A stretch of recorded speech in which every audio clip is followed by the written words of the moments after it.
પૂજ્ય પન્યાસજી મહારાજ પરમ ભદ્રંકર શ્રી નવકારના પ્રથમ ભાગમાં મોસ્ટ ઇમ્પોર્ટન્ટ એવી ટાંક મારીને લખે છે કે નમો અરિહંતાણમમાં, નમો એ જીવને ન્યાય છે, અરિહમ એ શિવને ન્યાય છે અને તાણમ એ જગતને ન્યાય છે.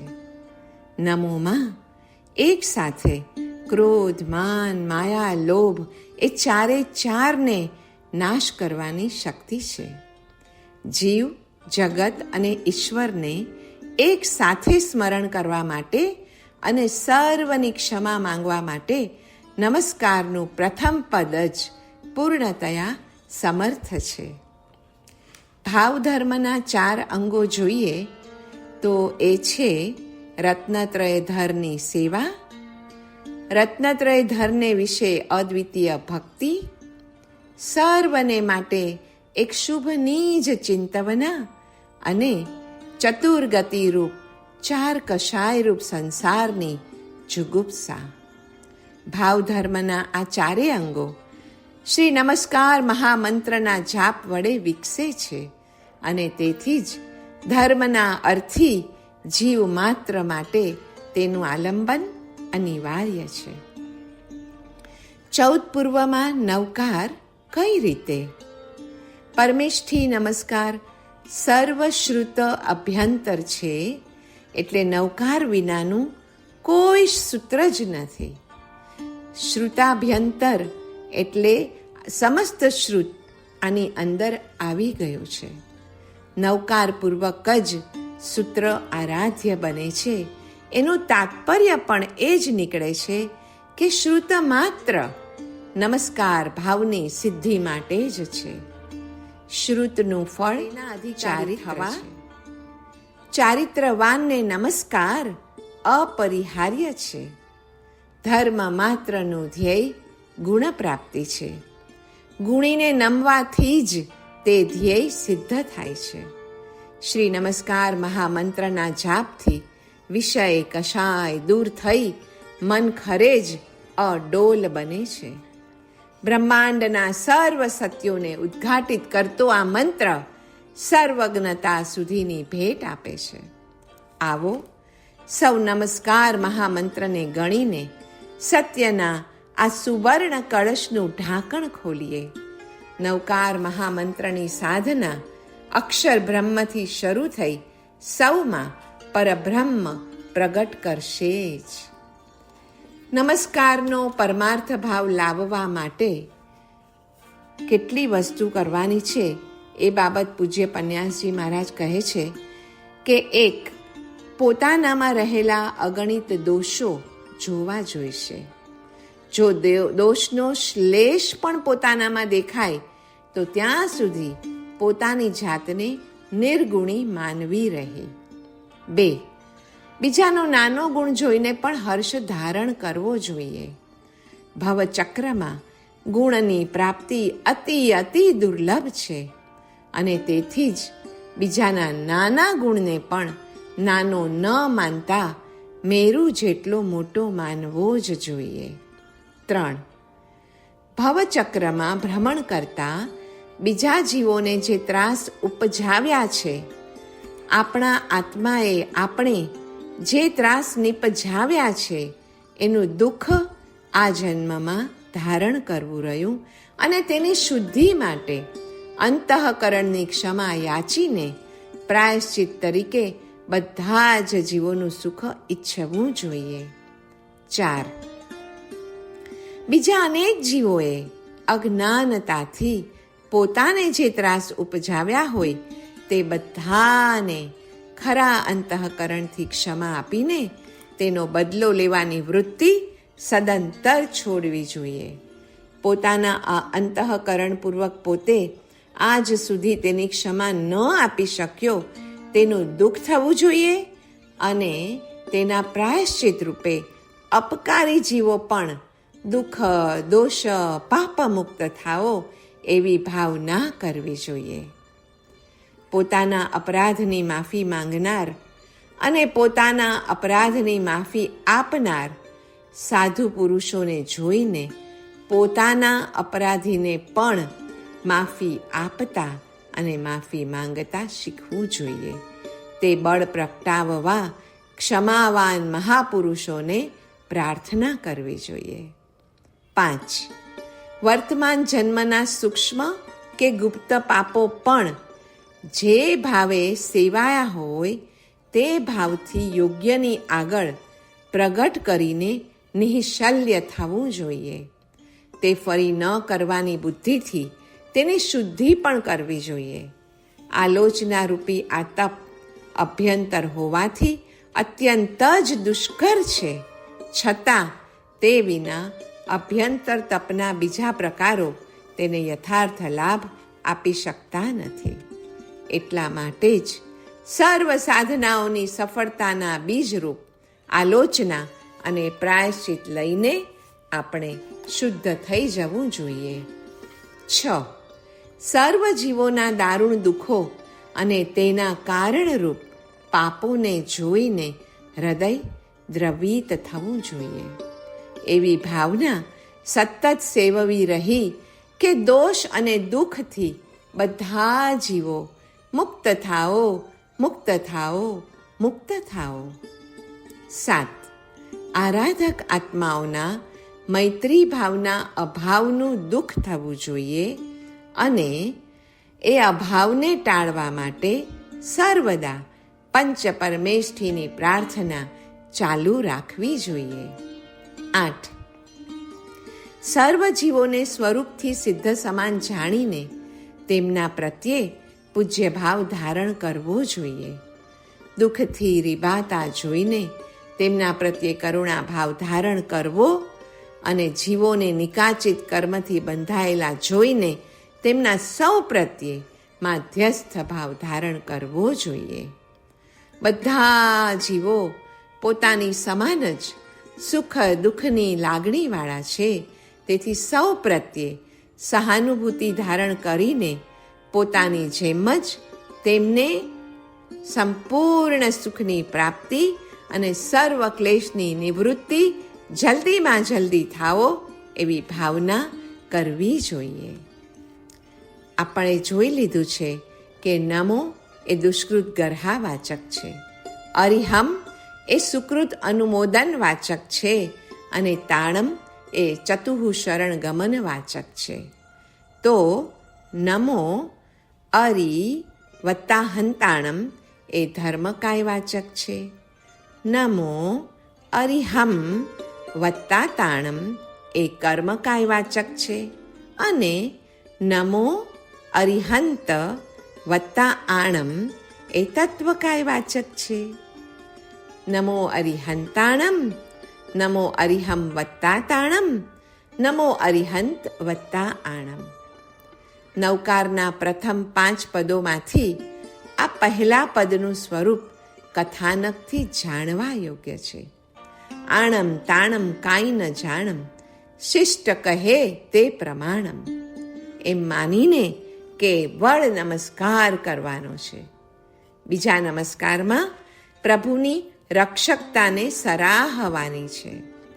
ત્રીજા નમસ્કારમાં ભગવાનની આજ્ઞાને ભાવવાની છે, કેમ કે ત્રીજો નમસ્કાર સાક્ષાત મોક્ષનું કારણ થાય છે. બીજા પદમાં એટલે કે નમો સિદ્ધાણમમાં તે આજ્ઞા સિદ્ધ ત્રિકાલાબાધ્ય છે.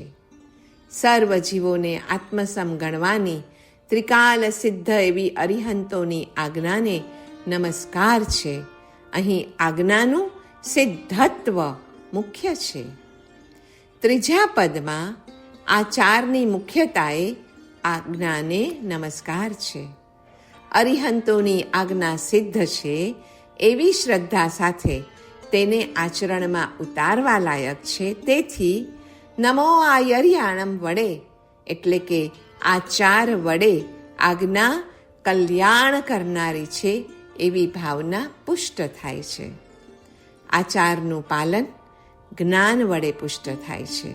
તેથી આજ્ઞામાં આ સેવન અને ગ્રહણ બંને રહેલા છે અને તેને સ્પષ્ટ કરવા માટે જ ચોથું પદ છે નમો વજ્જાયાણમ. તે ગ્રહણ આ સેવન શિક્ષારૂપ આજ્ઞાને સાધનારા સાધુ પુરુષો લોકમાં જે કોઈ હોય તેને નમસ્કાર રૂપ એવું 5મું પદ છે, નમો લોએ સવ્વ સાહુણમ. એ રીતે નવકારના 5 પદમાં પ્રભુની આજ્ઞા અને તેનું સ્વરૂપ સ્પષ્ટ થવાની સાથે તેની સાધના વડે સિદ્ધિપદની પ્રાપ્તિ થાય છે એ વાત પણ સ્પષ્ટ થઈ જાય છે. નમો વત્તા તાણમ એટલે નમસ્કાર આપણા આત્માના ગુણોની રક્ષા કરે છે. નમો પદ વડે પોતાની જાતનું વિસ્મરણ કરવામાં આવે છે, તેથી આખું વિશ્વ તેને સ્મરણ કરવા માટે તૈયાર થાય છે.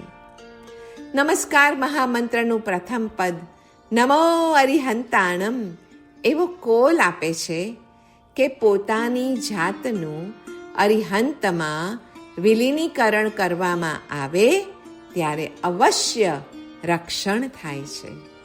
ણમોમાં પશ્ચાનુપૂર્વી ઉચ્ચાર કરતા ઓમણ થાય છે.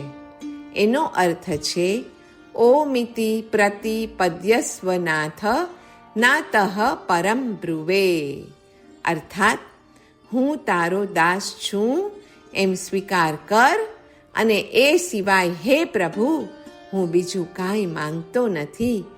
અથવા પશ્ચાનુપૂર્વીથી ણમોનું ઉચ્ચારણ કરીને પછી પૂર્વાનુપૂર્વી ઉચ્ચારણ કરવામાં આવે તો 7 અક્ષરના બદલે 8 અક્ષરનો નવો મંત્ર બને છે, ઓમ ણમો અરિહંતાણમ.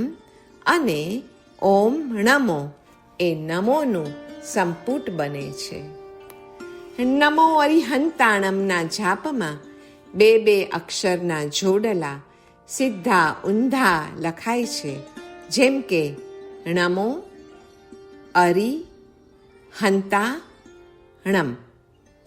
શત્રુને હણનારા માટે પૂજ્ય અને તેથી રક્ષણ કરનારાને નમસ્કાર થાઓ, એટલે તેમની આજ્ઞા જ મને પ્રમાણભૂત હો. જે મને ભાવથી, સ્વાર્થ વૃત્તિથી, અહમતા મમતાથી દૂર કરી આપે તે પ્રથમ, શ્રેષ્ઠ, નિત્ય વૃદ્ધિ પામતું શાશ્વત મંગલ છે.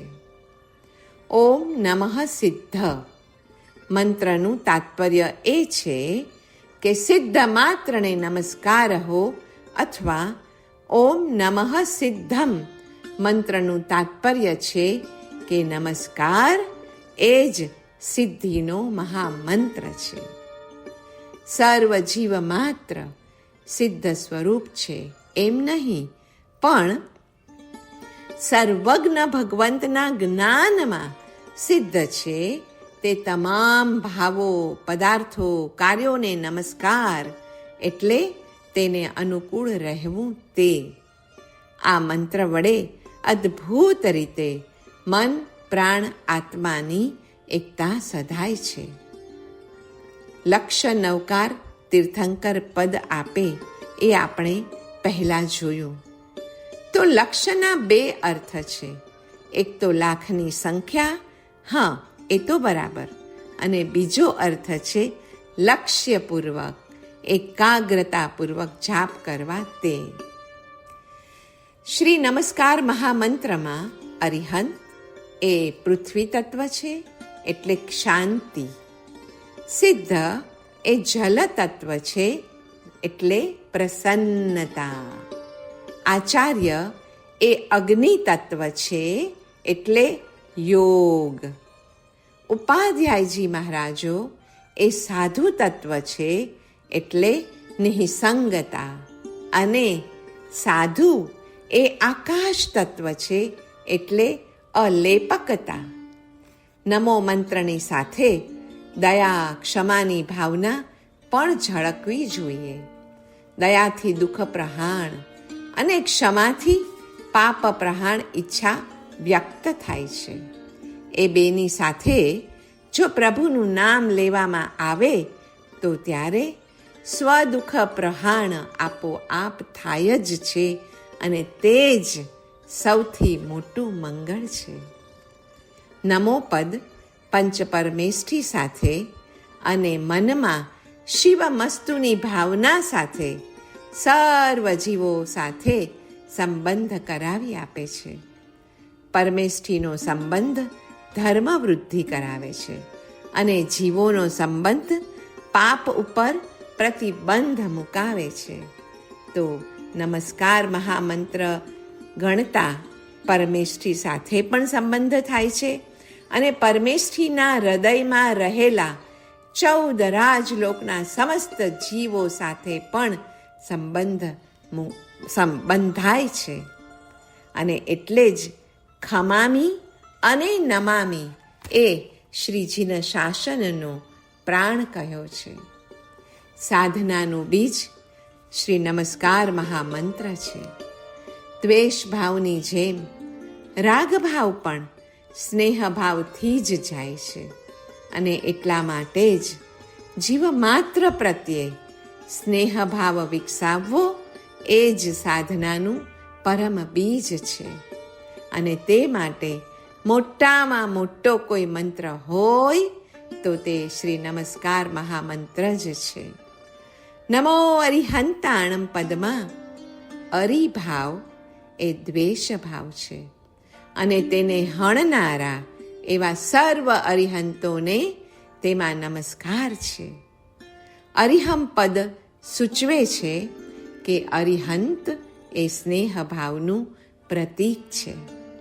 અરિહમમાં સકલ વિશ્વ પ્રત્યે સ્નેહભાવ ધારણ કરનારને નમસ્કાર છે. સ્નેહભાવથી તેઓ 3 ભુવનને પૂજ્ય છે. એ સ્નેહભાવ નમસ્કાર કરનારને રાગરહિત બનાવે છે અને રાગરહિત એટલે ઈચ્છા રહિત, તૃષ્ણા રહિત અને વાસના રહિત. સર્વ પ્રત્યેના સ્નેહથી વાસના શમી જાય છે. તે હકીકત અરિહંત પદ જણાવે છે. સઘળાએ શત્રુઓને જેઓએ જીતી લીધા તે અરિહંત છે. શ્રી નવકાર મંત્ર એ પરમાત્માને માત્ર જાણવાનું જ નહીં, પણ જાણીને આદર તથા બહુમાન બતાવવાનું સર્વશ્રેષ્ઠ સાધન છે, માધ્યમ છે. પરમાત્માને અને તે દ્વારા પોતાના શુદ્ધાત્માને ઓળખવો એ સકલ આગમોનું, વેદોનું, શાસ્ત્રોનું પરમ રહસ્ય છે. નમસ્કારનો પદાર્થ એના વિશે હવે જોઈએ તો મંત્ર જાપની સાથે અર્થભાવના ભાવે ત્યારે તે અંતરાયનો ક્ષય અને અંતરાત્મા ભાવની પ્રાપ્તિ કરાવનાર થાય છે. અધરવાઇઝ એ જાપ એટલું ફળ આપી શકતો નથી. નમસ્કાર એ મહામંત્ર છે. તેથી જ તેના અક્ષરોના જાપની સાથે તેના અર્થની ભાવના પણ એક રીતે અવશ્ય હોવી જોઈએ.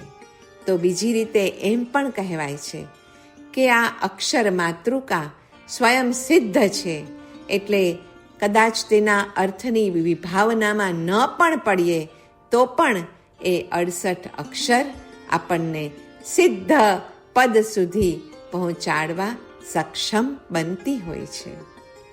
નમસ્કારનો એક અર્થ પૂજા છે તથા તેનો બીજો અર્થ પ્રશંસા છે. પૂજા દ્રવ્ય અને ભાવ ઉભયથી છે. દ્રવ્ય પૂજા તનની ક્રિયારૂપ અને ભાવ પૂજા મનના વ્યાપારરૂપ છે. ભાવ સંબંધ અને નમસ્કાર ભાવ એ બંને એક જ છે. તે આપણને પરમાં અને પરને આપણામાં લઈ આવે છે. એટલે જ શ્રી નમસ્કાર મહામંત્રનું સ્મરણ સદાને માટે અંદર શ્વાસોશ્વાસની સાથે ચાલવું જ જોઈએ.